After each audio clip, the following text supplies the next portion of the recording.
Good morning बच्चों, सुप्रभात। और आप लोग कैसे हैं? आप लोग अच्छे होंगे। अब हम पढ़ेंगे जो है प्रश्नावली जो है 1.1 का क्वेश्चन नंबर 5। क्वेश्चन नंबर 5 बोल रहा है कि जांच कीजिए कि क्या किसी प्राकृत संख्या n के लिए संख्या 6 टू द पावर n अंक 0 पर समाप्त हो सकती है। तो देखो बेटा, अगर 0 पर ये समाप्त होगी, अगर ये 0 पर समाप्त होगी तो ये किस संख्या से जो है कि डिवाइड होती है? 10 से डिवाइड हो सकती है। और यदि कोई भी संख्या हो और जिसके अंत में 0 हो तो वो 10 से जाएगी। तो क्या लिखेंगे? यदि किसी संख्या के अंत में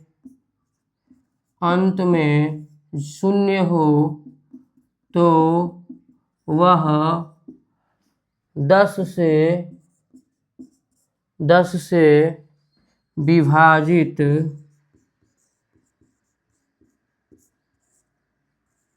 भी होगी।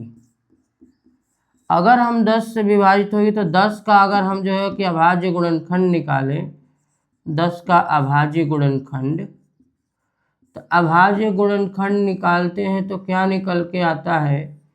तो निकल के आता है 2 और 5। और खुद अपनी संख्या होती है इसकी जो है 10 और 1 भी होता है, 2 भी होता है, 5 भी होता है, 10 भी होता है। लेकिन इस 10 का गुणनखंड निकालेंगे 2 और 5 निकल के आएगी। वही अगर हम 6 टू द पावर n का अगर अभाज्य गुणनखंड निकालें, तो अभाज्य गुणनखंड निकालते हैं बेटा, तो क्या निकल के आती है? 2 × 3 टू पावर n, यानी कि 2 के पावर n गुणे 3 के पावर n।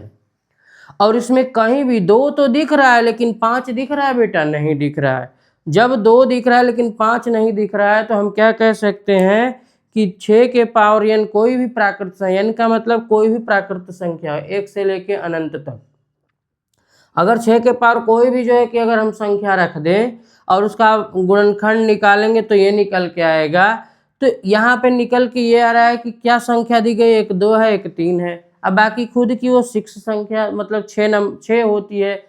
जैसे 6 है तो 6 होगी, अगर कोई और संख्या आ रही है तो कोई और संख्या होगी, यानी 6 का जो मल्टीपल होगा। ठीक है बेटा। तो ऐसी स्थिति में हम क्या कह सकते हैं? हम कह सकते हैं कि जो है अतः 6 के पावर n यानी कि 6 के पावर कोई भी प्राकृत संख्या हो, वह जो है 6 के पावर n 5 से विभाजित नहीं होगी। अतः 2 से तो विभाजित हो रही है लेकिन 5 से विभाजित नहीं हो रही है, तो उसमें 5 से विभाजित नहीं होगी। अतः 6 के पावर n का अंतिम अंक 0 नहीं होगा। समझ में आया बेटा? कोई दिक्कत नहीं होनी चाहिए ऐसे। तो समझ में आया होगा। अब देखिए बेटा, क्यों नहीं हो रही है ये चीजें तो आपको समझ में आ गई। अगर आप लिखना चाहते हैं तो लिख सकते हैं, क्योंकि 6 टू द पावर n में 5 गुणनखंड नहीं है। ठीक है, क्योंकि 6 टू द पावर n में 5 गुणनखंड नहीं है, यानी ये 5 संख्या नहीं है। ठीक है बेटा, तो समझ में आया होगा इतना। बाकी चीज देखते हैं आगे। क्वेश्चन नंबर जो है कि 6 अब पढ़ेंगे। ठीक है, तो क्वेश्चन नंबर 6 पे आते हैं। बोल रहा है कि व्याख्या कीजिए कि 7 × 11 × 13 + 13 और 7 गुणे 6 गुणे 5 गुणे 4 गुणे 3 गुणे 2 गुणे 1 प्लस 5 भाज्य संख्याएं क्यों है? भाज्य संख्याएं क्यों है? तो देखिए बेटा, ध्यान दीजिए कि यदि जो है कोई भी यदि जो है भाज्य संख्या होती है, कोई भी यदि भाज्य संख्या होती है तो उसके भाजक कितने होते हैं? तो हम जानते हैं कि यदि कोई भाज्य संख्या है, भाज्य संख्या है तो उसके भाजक 2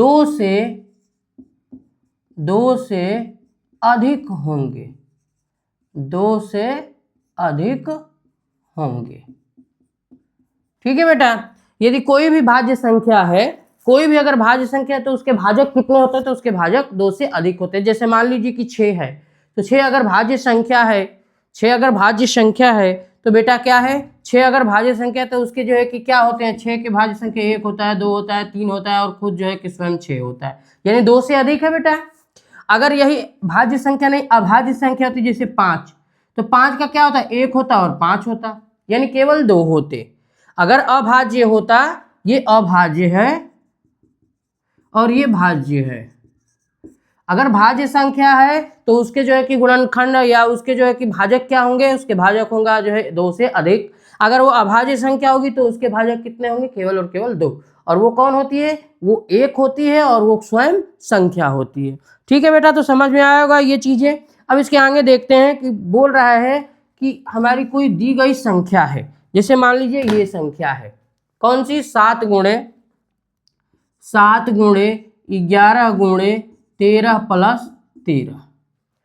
अब इसको, ये हमारी दी गई संख्या है, क्या है, हमारी दी गई संख्या है। ठीक है, अगर दी गई संख्या है बेटा तो इसको हम क्या करेंगे, आगे करेंगे और वो करेंगे क्या, अगर इसमें देखा जाए ये एक टर्म्स हो गया, ये दूसरा टर्म्स हो गया, इन दोनों में कॉमन क्या है, तो दोनों में कॉमन है 13। तो अंदर क्या बचेगा, 7 गुणे 11 गुणे 1 प्लस का 1, या इसको सॉल्व करेंगे तो 11 7 77 प्लस 1, यानी कि 13 गुणे क्या आ जाएगा, 78, 13 गुणे 78।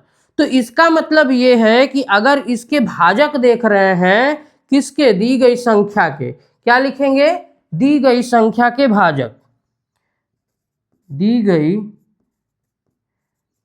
संख्या के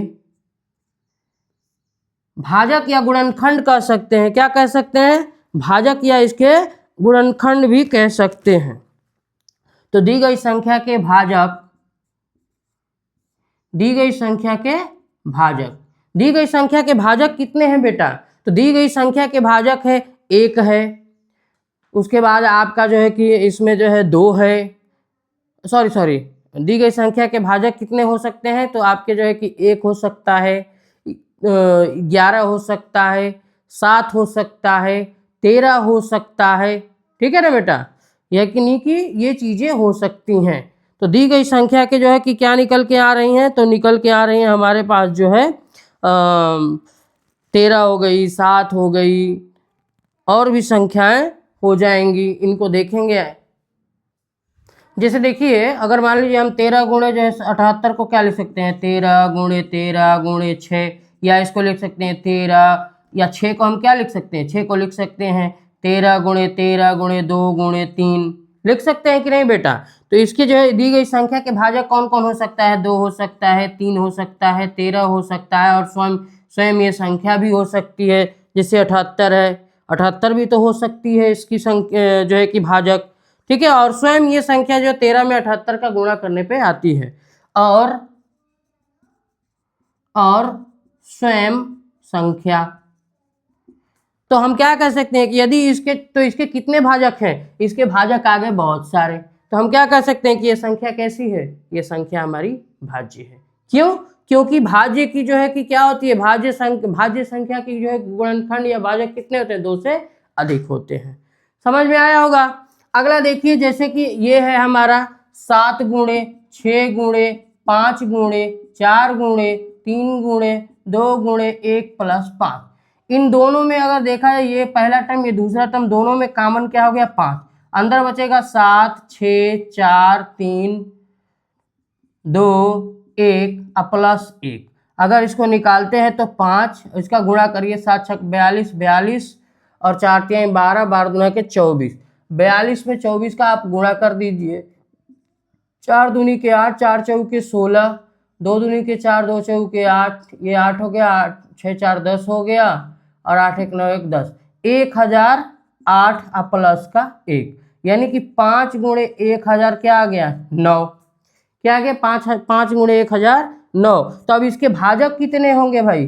तो भाजक हमारे कितने होंगे? दी गई संख्या के भाजक होंगे 5 होगा, 7 होगा, 6 होगा, 4 भी होगा।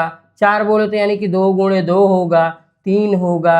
मतलब ऐसी संख्याएं जो कि इससे डिवाइड हो जाए, यानी 5 हो सकता है, 7 हो सकता है, 6 हो सकता है, 4 हो सकता है, 2 हो सकता है, खुद, और ये खुद संख्या हो सकती है और स्वयं संख्या हो सकती है, स्वयं संख्या हो सकती है। ठीक है, हमारी लिखावट पे नहीं जाइएगा, कम से कम आप जो है जो हम बोल रहे हैं वो ध्यान दीजिएगा बेटा। स्वयं संख्या, तो यानी यहाँ भी जो है भाजक कितने आ रहे हैं? 2 से अधिक आ रहे हैं। तो किसी भी संख्या की यदि भाजक 2 से अधिक आएंगे तो वो कौन सी संख्या कहलाती है? वो संख्या कहलाती है हमारी भाज्य। तो क्या सकते हैं, अतः दी गई संख्या क्या है? भाज्य है। दी गई संख्या भाज्य है। समझ में आया बेटा? हमारी लिखावट पे नहीं जाइएगा, हमारी लिखावट थोड़ी सी हिंदी गड़बड़ है, तो चीज़ों को समझने का प्रयास करिए। लिखा हुआ है कि व्याख्या कीजिए कि इतना और इतना जो है भाज्य संख्याएं हैं, और पूछा है कि क्यों है, तो क्यों कह सकते हैं? क्योंकि जो है हम जानते हैं कि अगर ये संख्याएं अभाज्य होती तो इसके जो है कि भाजक कितने होते हैं? केवल और केवल 2 होते। अगर भाज्य है तो इसकी जो है कि भाजक कितने होते हैं? 2 से अधिक होते हैं। और जब भी हम निकाल रहे हैं इसकी वैल्यू तो निकल के आ रही है कितनी? 2 से अधिक हमारी भाजक निकल के आ रही है दोनों स्थितियों में। जब दोनों स्थितियों में जो है बेटा अगर भाजक जो है कि संख्या जो है 2 से अधिक आ रही है तो इसका मतलब ये है कि ये जो संख्याएं दी गई हैं, इन संख्याएं जो दी गई हैं और इनका जो हल निकलेगा वो कैसा निकलेगा? तो वो संख्याएं हमारी भाज्य निकलेगी। ठीक है बेटा? और जो है कि अगर और भी जो डिटेल में जानना चाहते हैं तो इसका एक प्रमेय होता है अंकगणित में, जो प्रमेय के द्वारा भी आप इसको समझ सकते हैं, जो कि आप पिछले क्लासों में पढ़ चुके होंगे, क्लास 8 या 9 में। बाकी ये चीज़ें हैं क्वेश्चन नंबर 6, और जहाँ तक उम्मीद है आप लोगों को ये चीज़ समझ में आई होगी। अब हम जो है चलते हैं आगे, क्वेश्चन नंबर जो है कि 7 पे चलेंगे कि क्वेश्चन नंबर 7 हम कैसे करेंगे। क्वेश्चन नंबर 7 देखो बेटा, लिखा है कि किसी खेल के मैदान के चारों ओर एक वृत्ताकार पथ है। इस मैदान का एक चक्कर लगाने में सोनिया को 18 मिनट लगते हैं, जबकि इसी मैदान का एक चक्कर लगाने में रवि को 12 मिनट लगते हैं। मान लीजिए वे दोनों एक ही स्थान और एक ही समय पर चलना प्रारंभ करके एक ही दिशा में चलते हैं। कितने समय बाद वे पुनः प्रारंभिक स्थान पर मिलेंगे? कहने का मतलब ये है कि यदि मान लीजिए कि ये वृत्ताकार मान लीजिए कि क्या है? मैदान है, और इस वृत्ताकार मैदान पे जो है कि क्या करते हैं? चलते हैं या रनिंग करते हैं। मान लीजिए कि ये आपका स्टार्टिंग पॉइंट है और यहाँ से जो है कि हमारी क्या चल रही है? एक सोनिया है और एक कौन है? रवि है। दोनों जो है कि इस दिशा में जो है क्या करते हैं? रनिंग करते हैं। और कह रहा है कि यदि सोनिया अगर यहाँ से यहाँ एक चक्कर लगाती है तो 18 मिनट का समय लगता है। कितने मिनट का समय लगता है बेटा? 18 मिनट का समय लगता है। जबकि वही रवि की बात कह रहा है कि यदि रवि इसी जो है कि वृत्ताकार पथ को जो है कि चक्कर लगाता है, एक चक्कर, तो उसको 12 मिनट का समय लगता है। और कह रहा है कि दोनों यहाँ से जो है एक स्थान से, यानी किसी स्टार्टिंग बिंदु, मान लो ये है स्टार्टिंग बिंदु हमारा, यहाँ से जो है कि चक्कर लगाने के लिए दोनों एक साथ दौड़ते हैं। और जब दोनों एक साथ दौड़ते हैं तो भाई कौन तेज दौड़ेगा? क्योंकि जो कम समय में दौड़ रहा है वही तेज दौड़ेगा, यानी रवि तेज दौड़ेगा और सोनिया स्लो दौड़ेगी। अब जब दोनों एक साथ दौड़ रहे हों, दोनों एक साथ दौड़ रहे हों, तो कह रहा है कि आखिर में पुनः यानी फिर से दोबारा कब वो एक साथ मिलेंगे, और वो कहाँ, वही प्रारंभिक स्थान पर जहां से वो जो है क्या किए थे, शुरुआत किए थे। यानी कि आखिर में वह कौन सा समय होगा जो कि दोनों आपस में एक स्थान पे जहां से स्टार्ट किए थे वहीं पे पुनः मिलेंगे। तो जब भी ऐसा क्वेश्चन आता है कि मान लीजिए कि ये इतना स्टार्ट किए पुनः एक स्थान पे ही मिलना है, तो कब मिलेंगे, तो कभी भी ऐसी स्थिति आती है तो ऐसी संख्याओं का क्या, ऐसी जो है कि सवालों का क्या निकालते हैं, ऐसे सवालों का हम निकालते हैं एलसीएम, यानी लघुत्तम समापवर्तक निकालते हैं बेटा। तो हम क्या करेंगे, सबसे पहले एलसीएम निकालेंगे, एलसीएम ऑफ 18 का अगर हम एलसीएम निकालते हैं, ठीक है, सॉरी एलसीएम कह रहे हैं, इसका गुणनखंड निकालते हैं। क्या निकालेंगे, 18 का गुणनखंड, 18 का गुणनखंड। जब 18 का गुणनखंड निकालेंगे तो क्या निकल के आएगा, तो देखिए 18 का यहाँ गुणनखंड निकालिए, 2 9 18, 3 3 9 और 3 एकम में 3, यानी क्या निकल के आया, तो निकल के आया 18 का आपका गुणनखंड 2 गुणे 3 गुणे 3, यानी कि हम कह सकते हैं कि 2 गुणे 3 के पावर 2। अब किसका निकालेंगे, 12 का गुणनखंड निकालेंगे, 12 का गुणनखंड निकालेंगे। जब 12 का गुणनखंड निकालेंगे तो आपका निकल के आएगा 2 6 के 12, 2 3 6 और 3 एकम में 3, यानी क्या निकल के आया, 12 का निकल के आया आपका 2 गुणे 2 गुणे 3, यानी इसको लिख सकते हैं 2 के पावर 2 गुणे 3। और हम अभी पिछले जो है सवालों में बताया था कि एलसीएम और एचसीएफ कैसे निकालते हैं। तो अब क्या निकालेंगे, अब निकालेंगे एलसीएम ऑफ 18 और, यानी कि एलसीएम ऑफ 18 और 12 का, 18 और 12 का, या कह सकते हैं कि लघुत्तम समापवर्तक 18 और 12 का, या 18 12 का लघुत्तम समापवर्तक। तो हम लिखते हैं यहाँ पे 18 और 12 का लघुत्तम समापवर्तक, ठीक है, लसप या लसव भी कह सकते हैं, लघुत्तम समापवर्तक, ठीक है। तो 18 और 12 का क्या निकल के आ जाएगा, तो एलसीएम निकल के आ जाएगा आपका। देखिए सबसे पहले मैंने क्या कहता कि जो संख्याएं मिलती हैं, जैसे मान लीजिए 2 है, यहाँ भी 2 है, तो जो सबसे एक ही संख्या मिल रही है, आधार सेम है, लेकिन इसका घात सबसे ज्यादा किस पे है, सॉरी सबसे ज्यादा घात कितना है, तो ये तो 1 रहा और ये 2, तो सबसे ज्यादा घात कितना हुआ 2, तो इसका मतलब कि एलसीएम क्या निकल गया, 2 के पावर 2 गुणे, यहाँ पे 3 के पावर 2 और यहाँ पे 3 के पावर 1, तो सबसे ज्यादा पावर क्या है, 3 के पावर 2, तो यह फिर लिख देंगे 3 के पावर 2। तो क्या निकल के आएगा, 2 दूनी के 4 और 3 तिली के 9, यानी कितना आ गया 36। 36 क्या, तो भैया यहाँ पे समय किस में दिया है, घंटे में नहीं बल्कि क्या दिया, मिनट में दिया है, तो कितना मिनट आएगा बेटा, 36 मिनट आएगा।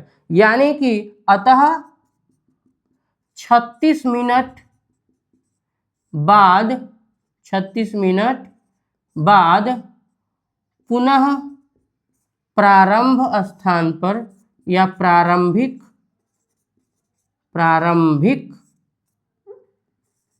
स्थान पर मिलेंगे, प्रारंभिक स्थान पर मिलेंगे। यानी कि ये जो है कि क्या है, ये 36 मिनट बाद दोबारा उसी स्थान पर मिलेंगे यहाँ पर। ठीक है बेटा, समझ में आया होगा जहां तक उम्मीद है। और आज ये हमारा प्रश्नावली 1.1 क्या होता है, समाप्त होता है।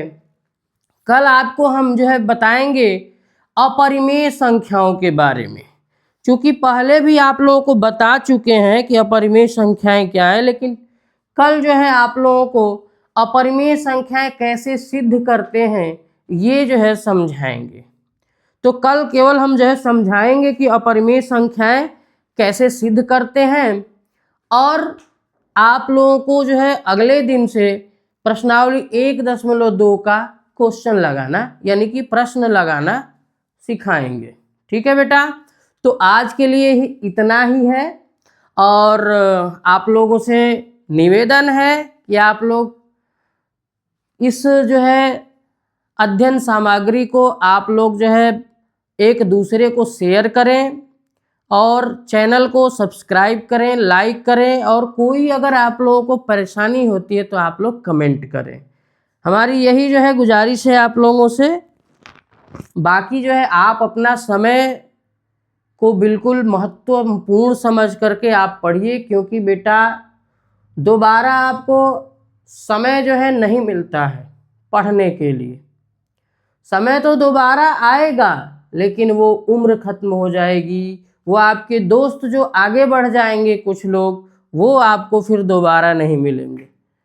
ठीक है बेटा, तो हम कोशिश करेंगे और यही चाहेंगे कि आप लोग मन लगा के पढ़िए और आगे बढ़िए। जीवन में पढ़ाई के अलावा कुछ भी जो है महत्वपूर्ण नहीं है। सबसे ज़्यादा महत्वपूर्ण है आपको आपकी शिक्षा, और वो केवल और केवल आप खुद कर सकते हैं, किसी के कहने से नहीं, खुद स्वयं के दिमाग से होता है कि हमें आगे क्या करना है। ठीक है बेटा, तो आज के लिए बस इतना ही। धन्यवाद आप सबका।